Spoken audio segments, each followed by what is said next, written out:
ভীষণ ক্ষুধার্ত আছি। উদরের শরীর বৃত্ত বেপে অনুভূত হতে থাকে প্রতি পলে সর্বগ্রাসী ক্ষুধা। অনাবৃষ্টি যেমন চৈত্রের শস্য ক্ষেত্রে জেলে দেয় প্রভূত দাহন, তেমনি ক্ষুধার জ্বালা জলে দেহ।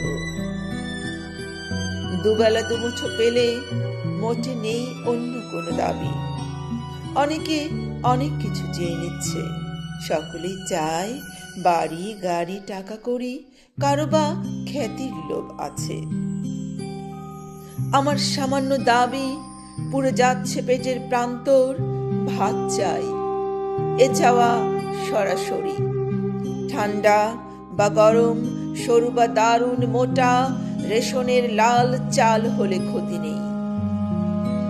মাটির শানকি ভর্তি ভাত চাই।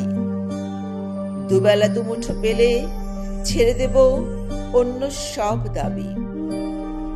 অযৌক্তিক লোভ নেই, এমনকি নেই যৌন ক্ষুধা। চাইনি তো নাভি নিম্নে পড়া শাড়ি, শাড়ির মালিক যে চায় নিয়ে যাক, যাকে ইচ্ছা তাকে দিয়ে দাও।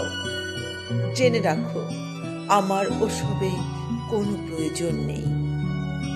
যদি না মেটাতে পারো আমার সামান্য এই দাবি, তোমার সমস্ত রাজ্যে দক্ষ যজ্ঞ কাণ্ড ঘটে যাবে। ক্ষুধার্থের কাছে নেই নিষ্ঠা নিষ্ঠ আইন কানুন। সম্মুখে যা কিছু পাবো খেয়ে যাব অবলীলাক্রমে। থাকবে না কিছু বাকি, চলে যাবে হাভাতের গ্রাসে। যদি বা দৈবাত সম্মুখে তোমাকে থর পেয়ে যাই, রাক্ষসী ক্ষুধার কাছে উপাদেয় উপাচার হবে। সর্বপরিবেশ গ্রাসী হলে সামান্য ভাতের ক্ষুধা ভয়াবহ পরিণতি নিয়ে আসে নিমন্ত্রণ করে। দৃশ্য থেকে দ্রষ্টাব্দি ধারাবাহিকতা খেয়ে ফেলে।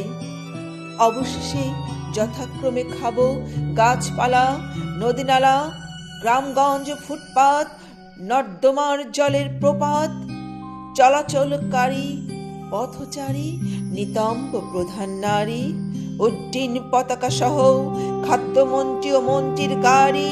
আমার ক্ষুধার কাছে কিছুই ফেলনা নয় আজ। ভাত দে হারামজাদা, তা না হলে মানচিত্র খাবো।